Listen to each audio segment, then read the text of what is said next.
चंद्रपूर जिल्ह्याची कीर्ती वाढवणारे एक आदर्श आरोग्य केंद्र म्हणून पंडित दीनदयाल उपाध्याय कॅन्सर हॉस्पिटलकडे पाहिले जाईल, असा विश्वास राष्ट्रीय स्वयंसेवक संघाचे सरसंघचालक डॉक्टर मोहन भागवत यांनी व्यक्त केला।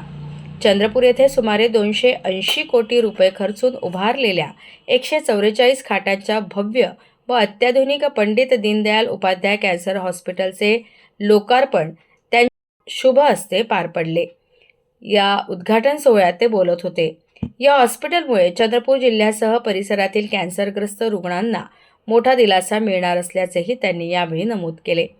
चंद्रपूरसह संपूर्ण विदर्भातील रुग्णांना आता कॅन्सरसारख्या गंभीर आजारासाठी दूरच्या शहरांवर अवलंबून राहावे लागणार नाही। या हॉस्पिटलमुळे हजारो कुटुंबांना दिलासा व आत्मविश्वास आणि नवसंजीवनी मिळेल, असा ठाम विश्वास आमदार सुधीर मुनगंटीवार यांनी व्यक्त केला। असे जे प्रकल्प उभे राहतात ते आपण सगळ्यांनी मिळून नीट सांभाळले तर तेच जीवन पुन्हा आपल्याला मिळेल। त्यावेळेला विकास इतका नव्हता पण आनंद होता। आता आपण विकासही पदरात पाडून घेऊ आणि तो आनंदही पदरात पाडून घेऊ, अशी वाटचाल आपण करू।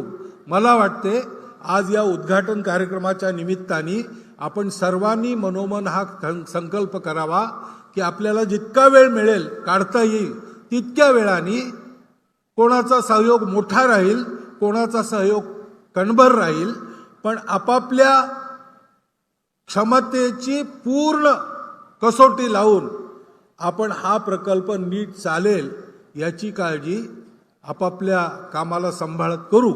असं आपण चालू, असं निश्चित या माझ्या चंद्रपुरामध्ये होईल हा विश्वास मी व्यक्त करतो।